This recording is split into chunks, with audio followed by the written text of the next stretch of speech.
लंका कांड के अंतर्गत अंगद रावण संवाद सुन रहे हैं और एक दूसरे को बड़े तीखे तीखे उत्तर दे रहे हैं।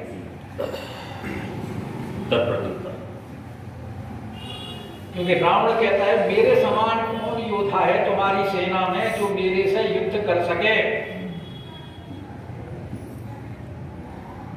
कोई भी नहीं है। कारण कि तुम्हारा जो स्वामी है वो स्त्री के विरह में दुखी है, उनका जो भाई है वो भाई के दुख में दुखी है, तुम और सुग्रीव तुम तो तट के वृक्ष हो जिनका कोई भरोसा नहीं हो कब कटाव आए और वृक्ष गिर जाए। और फिर दोनों की प्रतिस्पर्धा है एक दूसरे के प्रति। सुग्रीव चाहता है राज्य मेरे पास रहे, तुम चाहते हो मेरे पिता का राज्य इसने छीन लिया, मेरे पास होना चाहिए। तो प्रत्यक्ष में सामने से तो तुम युद्ध मेरे से करोगे नहीं, पीछे ही पीछे रहोगे, क्योंकि सामने तो मरने का खतरा है और जब मर गए तो राज कौन करेगा? इसलिए एक दूसरे की दाव घात में लगे रहते हो। और हमारा भाई तो बहुत डरपोक है, पहले ही जब उसने सेना के पता लग गया बानर सेना आई है तो डर की वजह से भाग गया। और जामवंत जी बूढ़े मंत्री हैं, बूढ़े व्यक्ति से तो चलना फिरना ही दूभर हो जाता है, युद्ध की तो बात बहुत दूर है। हम तो अपने से लगा बंदर घर से बंदर तक आते हैं तो सांस फूल जाता है। पंडित जी वो कोरोना की वजह से ऐसा हुआ, नहीं तो आप ऐसे नहीं थे, आप तो भागते फिरते थे।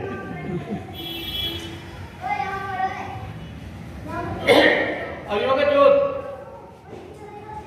इंजीनियर का काम जानते हैं नल नील को युद्ध करने के लायक थोड़ी है। हाँ एक है जो युद्ध कर सकता है, जो है कि आवा प्रथम नगर ही चारा। एक तुम्हारे यहां है योद्धा जो नगर चला करके चला गया। और अंगद जी को मौका मिल गया बात पकड़ने का। बोला क्या आप ठीक कह रहे हो, उसने नगर जला दिया?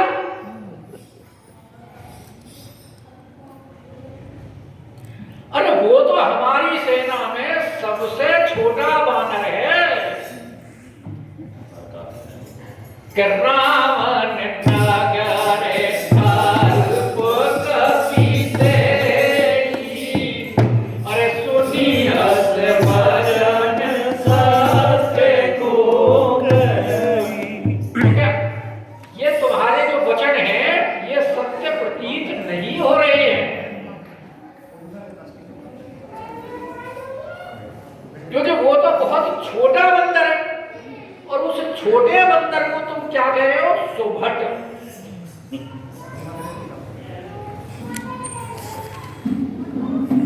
कि अगर वो सुभट है जिसको सुग्रीव ने सिर्फ चिट्ठी पत्री देने के लिए रखा हुआ है, भाग दौड़ के लिए, और जो ज्यादा चलने वाला है वो कभी वीर नहीं कहलाता, और हमने भी उसको खबर लेने के ही लिए भेजा था, और वो भी हम सुग्रीव ने नहीं भेजा, हमने भेजा था कि पठवा खबर लेन हम सोई। भाई समुद्र के किनारे दोनों ने। और तुम कह रहे हो कि वो नगर तक जला के चला गया। तो सत्य नगर कभी जाए। अगर ये बात सत्य है कि उस बंदर ने अल्प कपी ने उस चिट्ठी रसना ने और नगर जला दिया। ये तो उसने बहुत गलत काम किया, क्योंकि उसको तो इस बात की आज्ञा ही नहीं दी गई थी।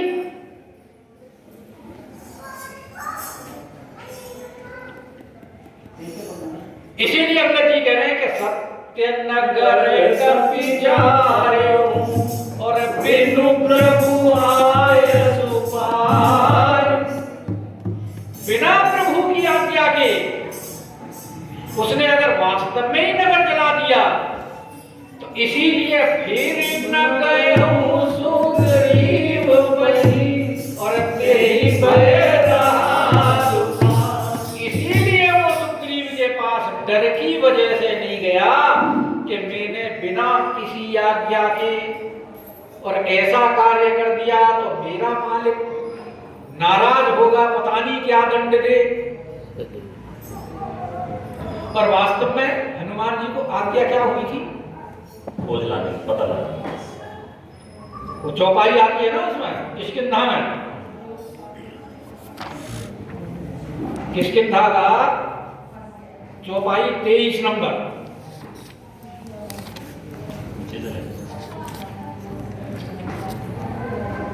चले सकल वर खोजत सरता नहीं ये गया कि बहु प्रकार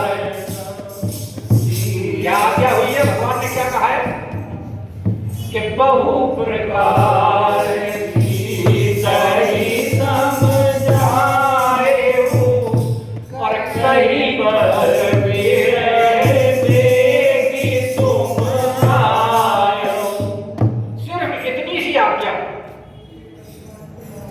राम जी ने कहा हनुमान जी से कि जानकी जी की खबर मिलने पर उनको नाना प्रकार से सांत्वना देना, समझाना और हमारे बल के बारे में और हम उनके वियोग में कितने दुखी रहते हैं इसके बारे में उनको कहना और कह करके तुरंत आ जाना। तो आज्ञा तो इतनी हुई थी, नगर जलाने की तो आज्ञा हुई नहीं।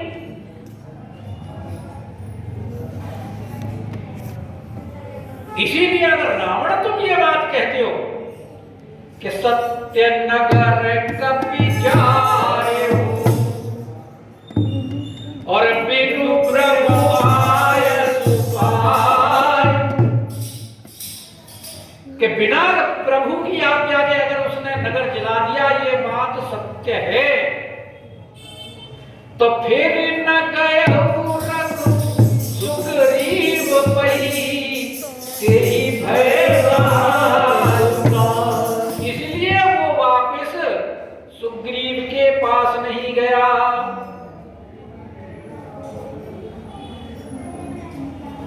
और धोखा रहा। और वास्तव में ये खबर किसने दी है? भगवान को खबर किसने? हनुमान जी ने खबर नहीं दी है, जामवंत जी ने खबर दी है कि नाथ पवन सुत कीन्हे जो करनी, अरे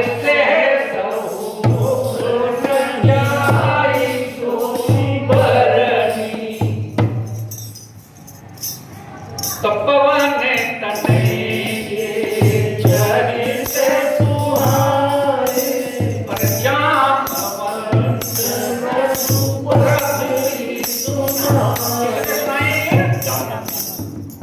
और हनुमान जी कहाँ हैं? जामवंत जी के पीछे छुपे हुए खड़े हैं। तो सबसे पीछे खड़े, बुलाया और बता कौन रहा है? जामवंत जी बता रहे हैं। तो खड़े क्यों है? तेहि भय रहा सुपार, क्योंकि बिनु प्रभु आय सुपार। इसीलिए वो प्रभु से डरा हुआ पीछे खड़ा है कि पता नहीं क्या मुझे दंड मिलेगा।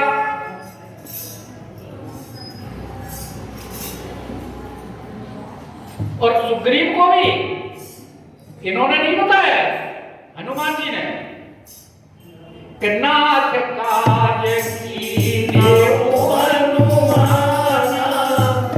और राखे सकल कबिन के प्राण। तो हनुमान जी तो डरे हुए हैं, बता रहे हैं, पीछे खड़े हैं, और जामवंत जी भगवान को सुना रहे हैं, जब भी पीछे खड़े हैं। लेकिन जब भगवान जी ने सुना कि हनुमान जी ने ऐसा कार्य किया है, तब हनुमान जी को उठा करके हृदय से लगाया, पास बैठाया, जानकी जी के समाचार पूछे, और हनुमान जी ने जानकी जी के समाचार बताए।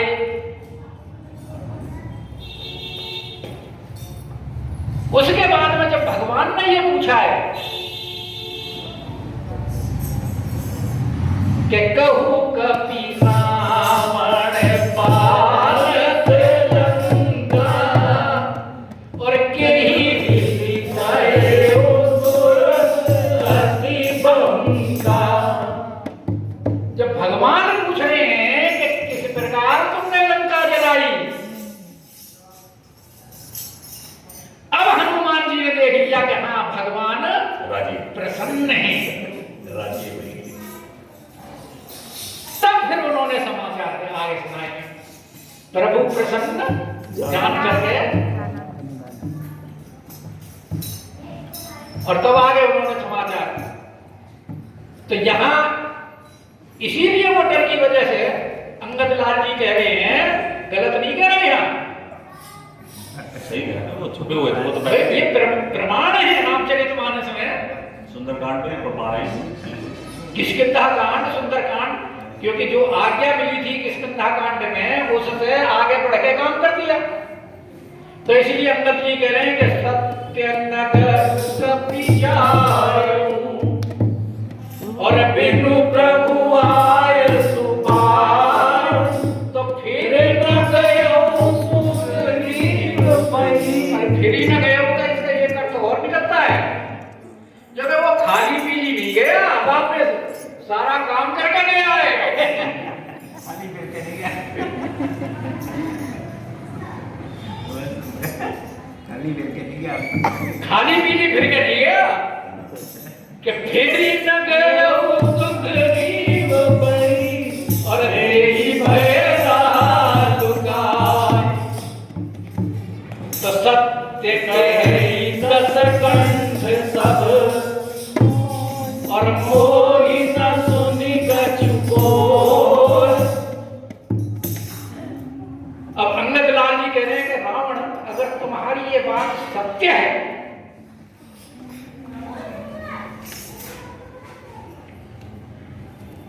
क्योंकि हनुमान जी तो वापस गए नहीं,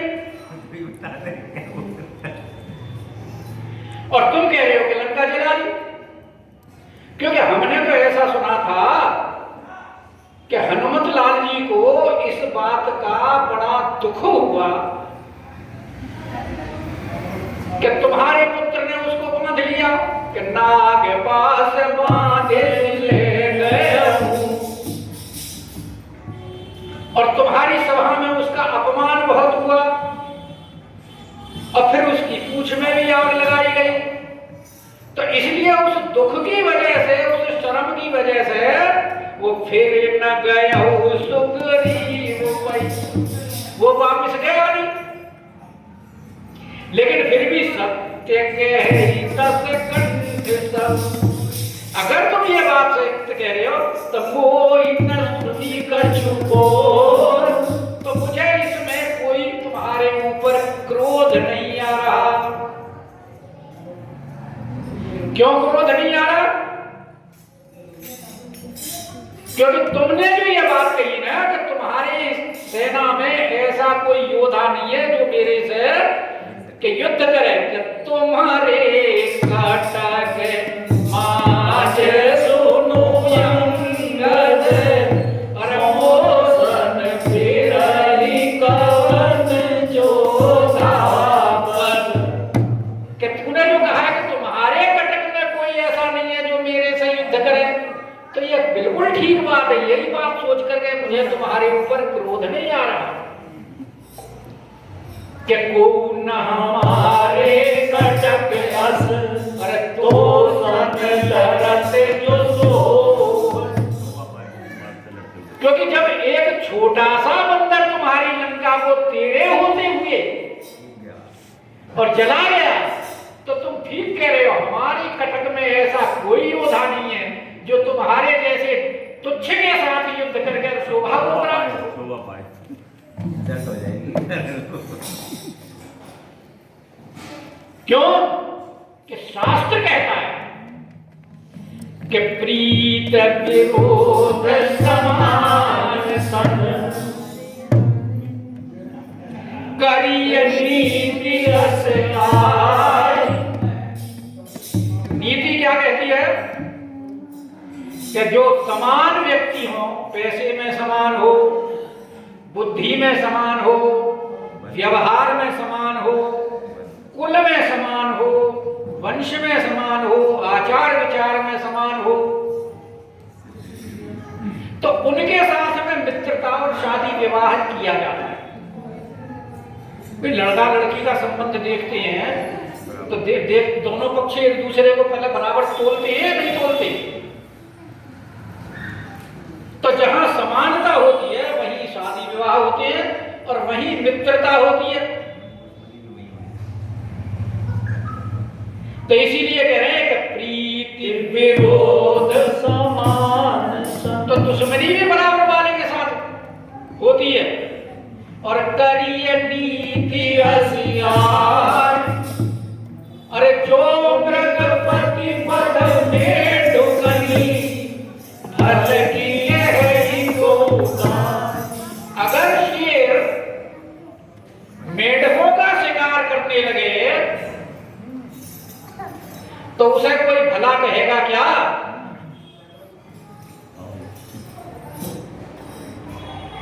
अच्छा बताओ, कभी आपने देखा है कि मच्छर मारने के लिए और तोप का इस्तेमाल किया हो किसी ने? रॉकेट का इस्तेमाल करते हो। क्यों जी? मच्छर मारने के लिए तोप का इस्तेमाल नहीं होता ना। तो यही अंगद लाल कह रहे हैं कि तुम तो मच्छर हो, कि जो मृगपति पद में डुकनी और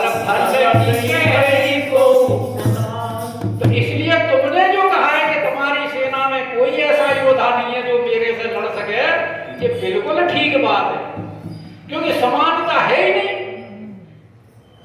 भाई। प्रीति विरोध तो समान के साथ में होता है। तो कहते यद्यपि लघुतारा कहूं तो ही बड़े बड़ दोष। अंगद लाल जी कहते हैं कि तुम्हारा और राम जी का कोई मुकाबला नहीं। जानकी जी ने भी एक सुनो, रावण खद्योत समाना कबहु की नलनी करही प्रकाश।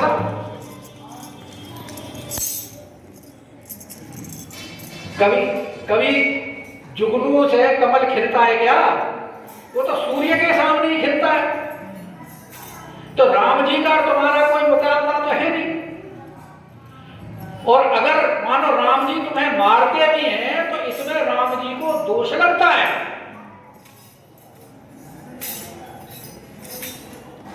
एक तो समानता नहीं है, दूसरे ब्रह्म हत्या, हमारे पंडित जी बता रहे हैं साथ में।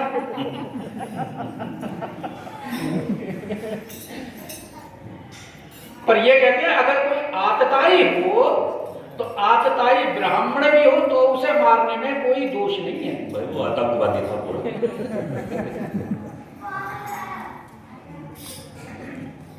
लेकिन फिर भी यद्यपि लघुतारा तो ही बड़े बड़ दोष, तेरे मारने में राम जी को दोष लगता है। तदपि कठिन अरे रावण सुन कि तदपि कठिन कंठ सुनो क्षत्र जाति कर रोष। क्योंकि क्षत्रियों में रोष की ही प्रधानता होती है।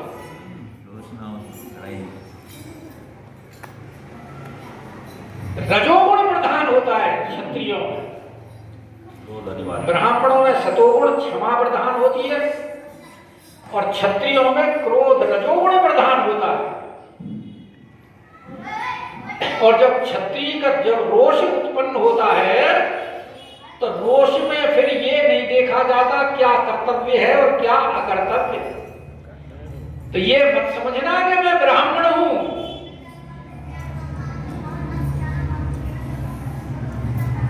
और अंगद वो सुग्रीव जो है और भगवान के रोष का ही तुम्हारे ऊपर प्रयोग कर रहे हैं।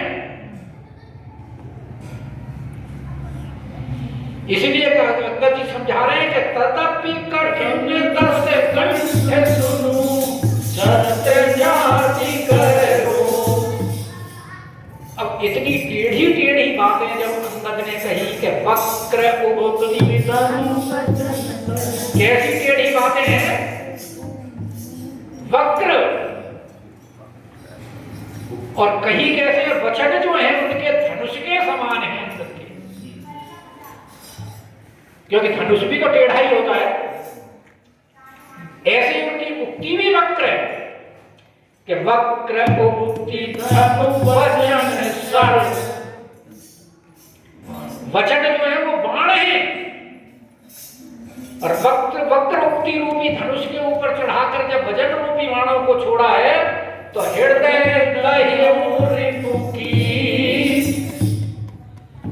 तो अंगद ने रावण के हृदय को जला करके राख कर दिया।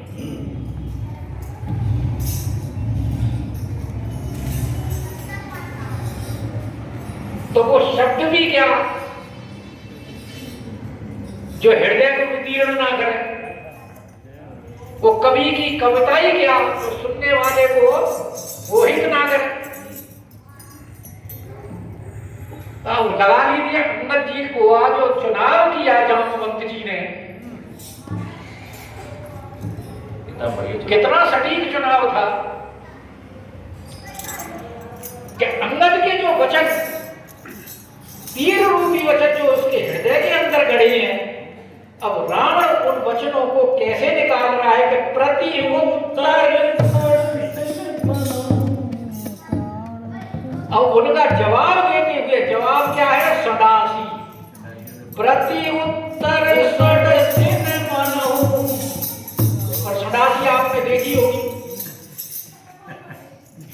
सडासी से कील वगैरह निकाली जाती है पकड़ कर, तो रावण भी के प्रति उत्तर सडसिन मनहु काढ़त घट दससी, अब उन बाणों को रावण निकाल रहा है लेकिन क्रोध नहीं कर रहा, क्योंकि जानता है अंगद को कह चुका है कि मैं तो धर्म मर्यादा नीति और धर्म को जानता हूं, और मुझे पहले समझा दिया था हनुमान जी के समय के नीत विरोध न मारहि दूजा, तो हंसी बोले दस मोली सब और कभी कर बड़े गुने। अब रावण हंसते हुए अंगद को जवाब दे रहे हैं कि हाँ हाँ हाँ, तुम जो कह रहे हो वो तुम अपनी जाति के अनुसार और स्वभाव के अनुसार कह रहे हो, क्योंकि बंदरों में एक विशेष गुण होता है कि कभी कर बड़े गुण, एक बड़ा गुण विशेष गुण होता है क्या कि जो प्रतिपालय सासुहित करहि उपाय रति, कि जो उस बंदर को पालता है उसके हित संपादन के लिए नाना प्रकार के उपाय करता है, नाचता है, कूदता है, लोगों को रिझाता है और अपने स्वामी का कार्य करता है। तो मेरे ख्याल में तो ये आज यही दोहे दोहे पर ही विश्राम दे देते हैं कथा का, बाकी का कल ले लेंगे। चौपाइयां तो आज हो नहीं पाएंगी, चौपाइयां भी इसमें बहुत हैं, 12-14 चौपाइयां हैं। सारे रावण की प्रशंसा की है। कब बता रहा तो हूँ। आज कथा को विश्राम यहीं दे लेते हैं। बोलिए राजा रामचंद्र महाराज की जय। आइए, जो रामायण देने का कार्यक्रम हमारा था उसको आज संपादन करते हैं। सबसे पहले हमें